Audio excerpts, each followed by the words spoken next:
Assalamualaikum warahmatullahi wabarakatuh.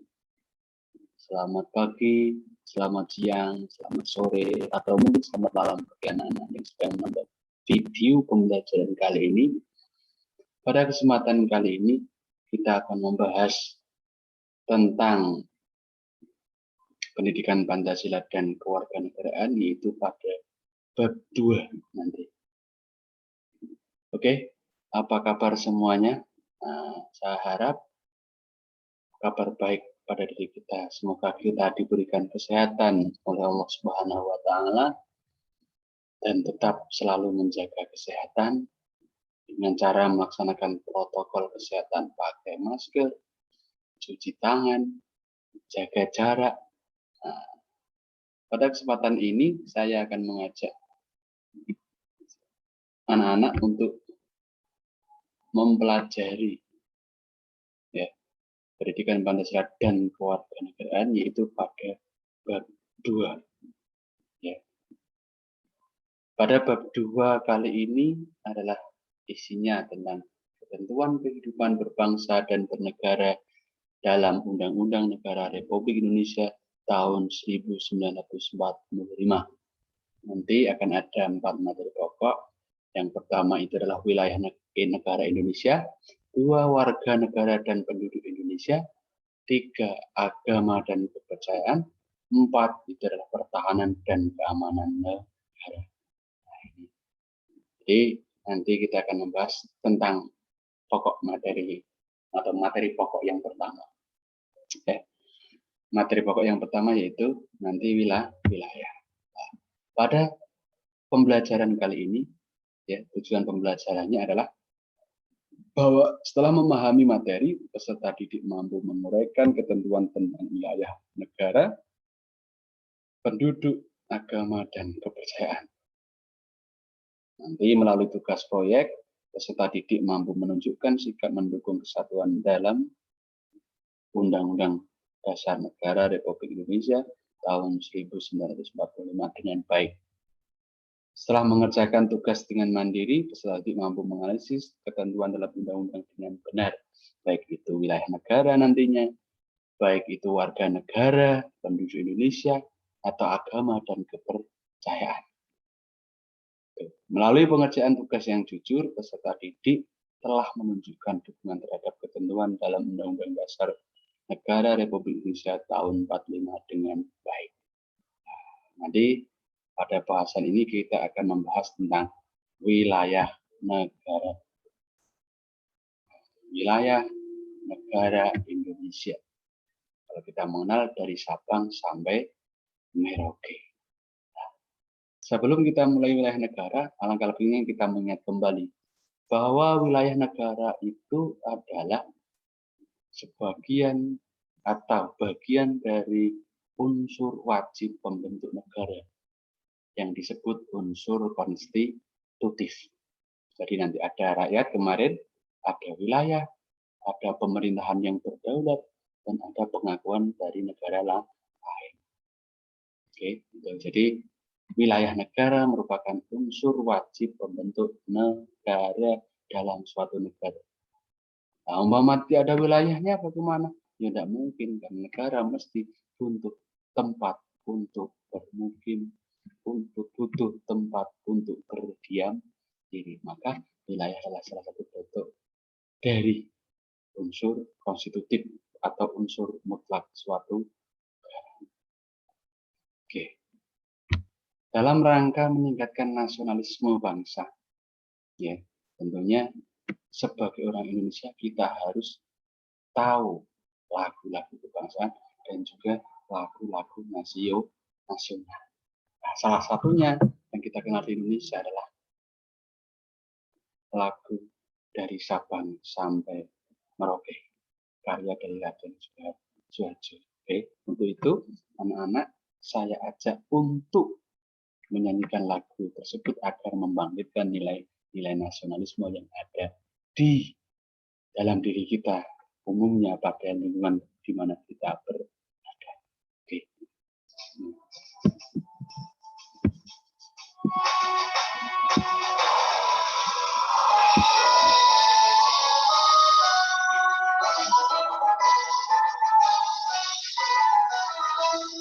Sabang sampai Merauke, berjejak pulau-pulau, sambung menyambung menjadi satu, itulah Indonesia.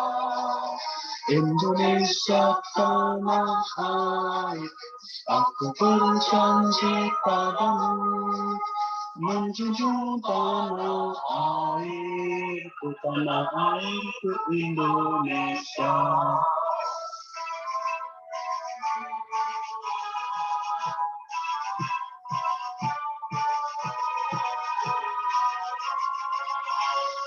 Sabang sampai Merauke, berjajar pulau-pulau, sambung menyambung menjadi satu, itulah Indonesia.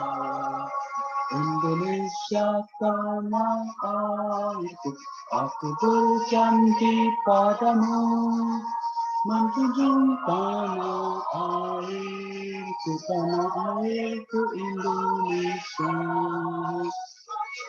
Tanah airku Indonesia.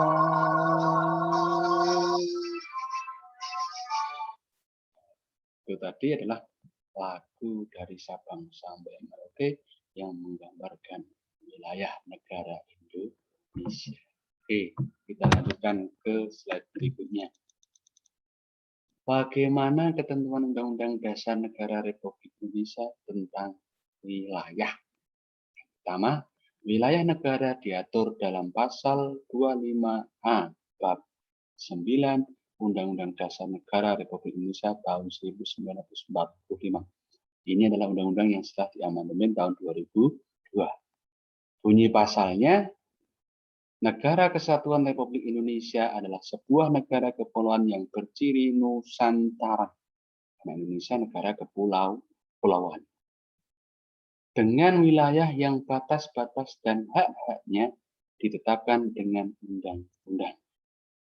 Ketentuan yang mengatur undang-undang ini adalah Undang-Undang Nomor 43 tahun 2008 yang menjelaskan bahwa wilayah negara kesatuan Republik Indonesia yang selanjutnya disebut wilayah negara adalah salah satu unsur negara yang merupakan satu kesatuan wilayah yang terdiri dari daratan, perairan atau laut, kedalaman, perairan kepulauan, dan laut teritorial, beserta dasar laut dan tanah di bawahnya, serta ruang udara, termasuk kekayaan yang terkandung di dalamnya.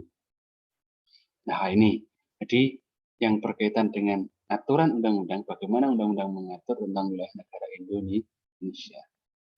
Nah, berdasarkan ketentuan undang-undang di sini, Undang-Undang Nomor 43 tahun 2008, bahwa wilayah negara kesatuan Republik Indonesia meliputi 1. wilayah daratan, 2. wilayah perairan atau laut, 3. wilayah udara. Nanti akan ada satu lagi namanya wilayah ekstrateritorial. Nah, terus kita lanjutkan di sini. Wilayah daratan, perairan, dan udara. Oke, kita lihat dulu.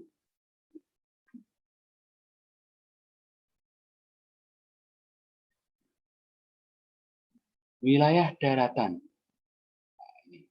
Wilayah daratan Indonesia terdiri atas kepulauan yang dihubungkan oleh perairan, maka disebut Nusantara.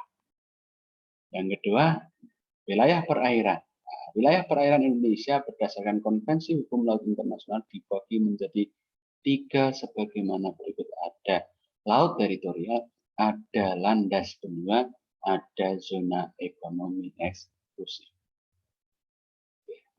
Terus kemudian yang ketiga ini adalah wilayah udara Indonesia, teritorialnya, batas-batasnya berdasarkan teori kedaulatan negara, Konvensi Paris, dan Konvensi Chicago. Nanti akan kita bahas lebih lanjut di dalam slide-slide yang berikutnya.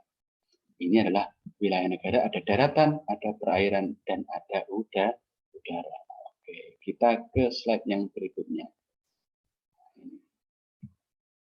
Ini gambarnya adalah gambar pada waktu teman-teman kita ada di Merapi. Wilayah daratan. Nah, wilayah daratan merupakan tempat bermukim atau kediaman warga negara suatu negara.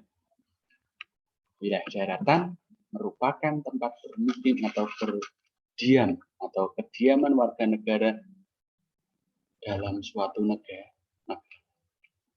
Wilayah daratan ini biasanya nanti akan ada batas-batasnya.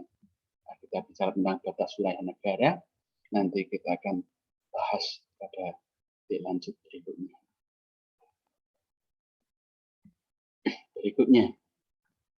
Nah, ini batas-batas wilayah darat atau laut atau yang istilahnya nanti adalah batas wilayah negara dan suatu negara. Yang pertama ada batas alamiah. Batas alamiah itu yang seperti apa?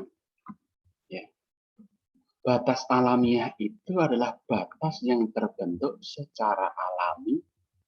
Ya. Batas yang terbentuk secara alami, misalnya apa? Ada sungai, terus kemudian ada gunung, terus ada hutan, ada batas-batas alamiah.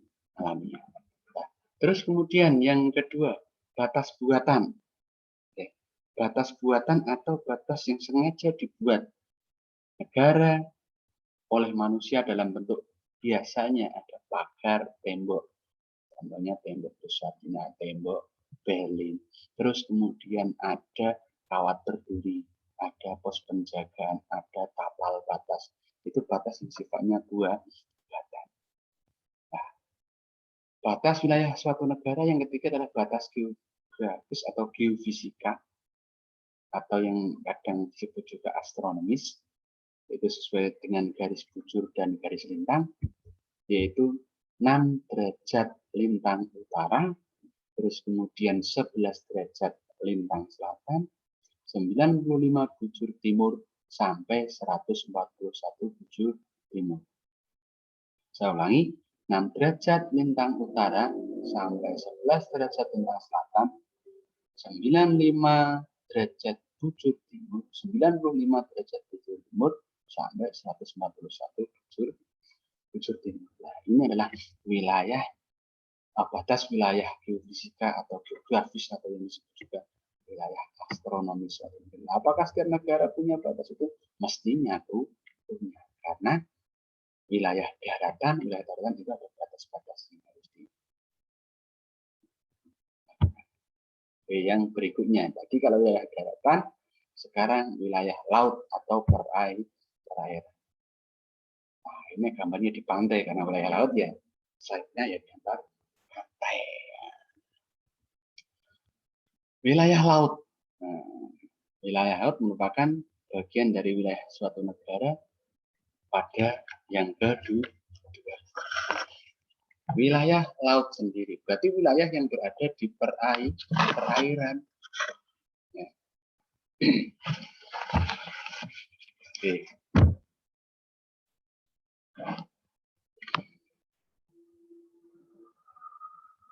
Berikutnya.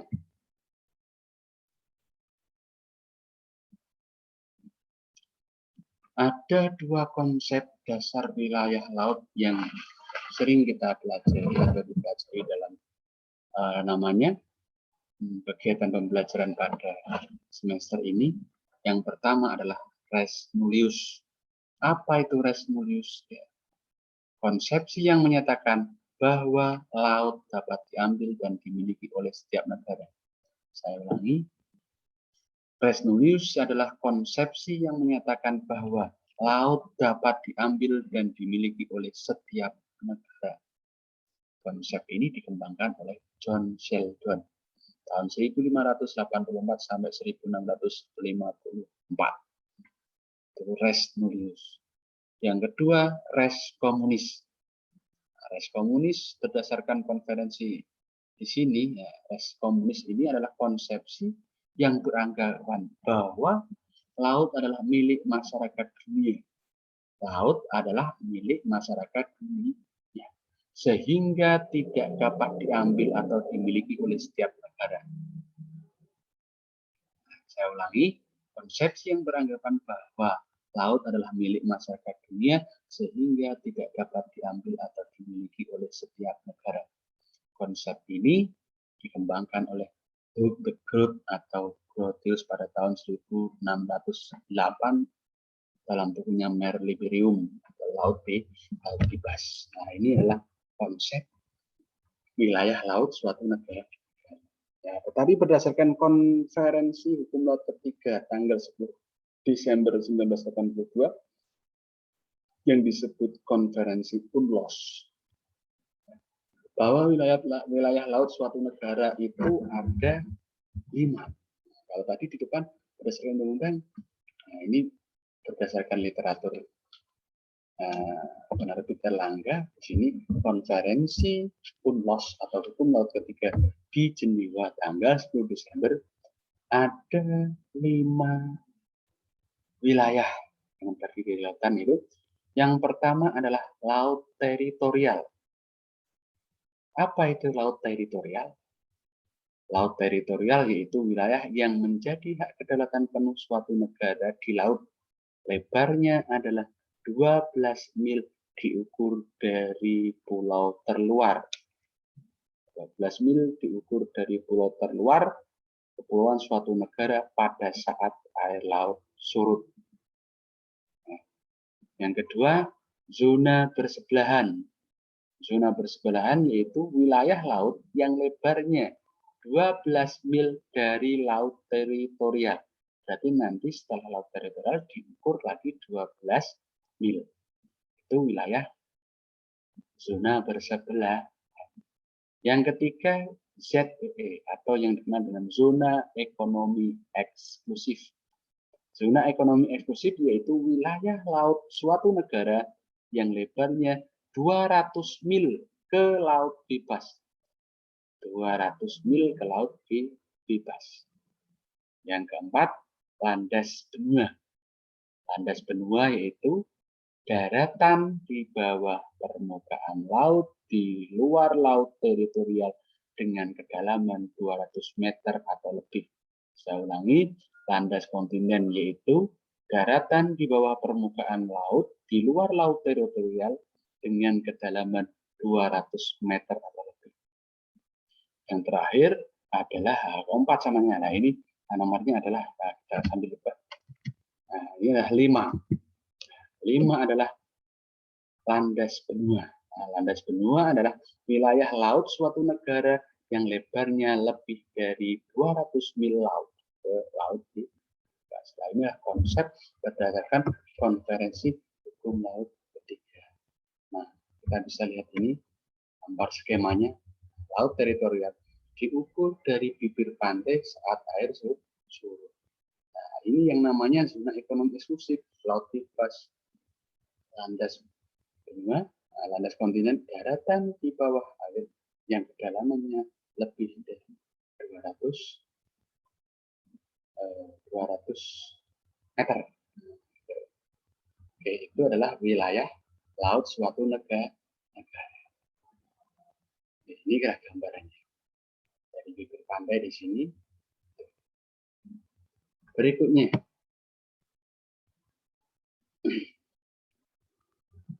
Wilayah udara dulu.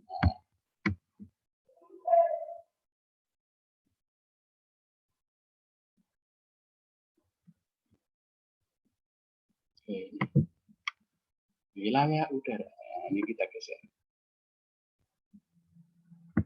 Wilayah udara negara Indonesia berdasarkan Undang-Undang Nomor 20 Tahun 1982 meliputi wilayah kedaulatan dirgantara termasuk orbit geostasioner setinggi 35.761 km. Ulangi, termasuk orbit geostasioner setinggi 35.761 km. Jadi dari mana? Diukur dari daratan sampai ke orbit geostasioner setinggi 35.761 km. Berikutnya, wilayah ekstrateritorial. Kalau unsur konstitusi ada daratan, ada lautan, ada udara. Lah, tambah satu lagi, wilayah ekstrateritorial. Wilayah ekstrateritorial adalah wilayah suatu negara yang berada di negara lain. Saya ulangi, wilayah suatu negara yang berada di negara lain. Wilayah suatu negara yang berada di negara lain ini contohnya adalah kantor kedutaan besar dan juga kapal layar atau geladak dari kapal layar. Nah, ini adalah wilayah suatu negara. Dari tiap negara ada wilayah daratan, ada wilayah udara, ada wilayah lautan, ada wilayah ekstrateritorial. Sampai di sini dulu. Semoga bermanfaat. Nah, nanti bisa yang bertanya bisa ditulis di kolom komentar.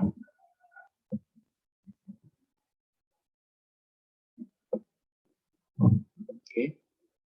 Di wilayah ekstrateritorial adalah wilayah suatu negara yang berada di negara lain. Yang artinya bahwa ketika negara berhubungan atau bekerjasama dengan negara lain, mesti memiliki wilayah yang disebut wilayah ekstrateritorial. Ya, kurang lebih gambar wilayah negara Indonesia seperti pulau.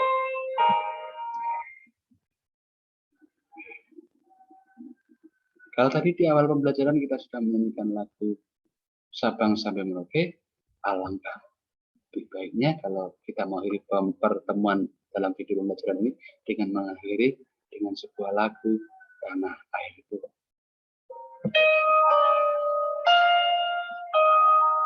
Sambil kita melihat wilayah negara kesatuan Republik Indonesia.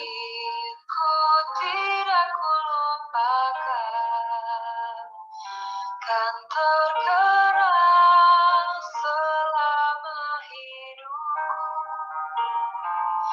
biarpun saya pergi jauh, tidak akan hilang dari kalbu. Anakku yang ku cintai,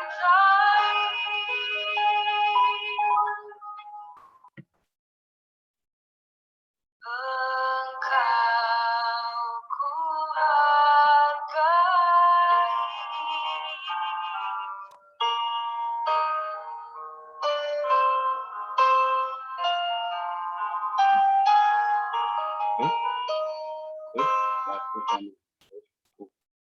Semoga dalam video pembelajaran ini kita dapat menambah wawasan mengenai apa itu wilayah negara kesatuan Republik Indonesia. Oke, sampai ketemu lagi dalam video pembelajaran berikutnya. Assalamualaikum warahmatullahi wabarakatuh.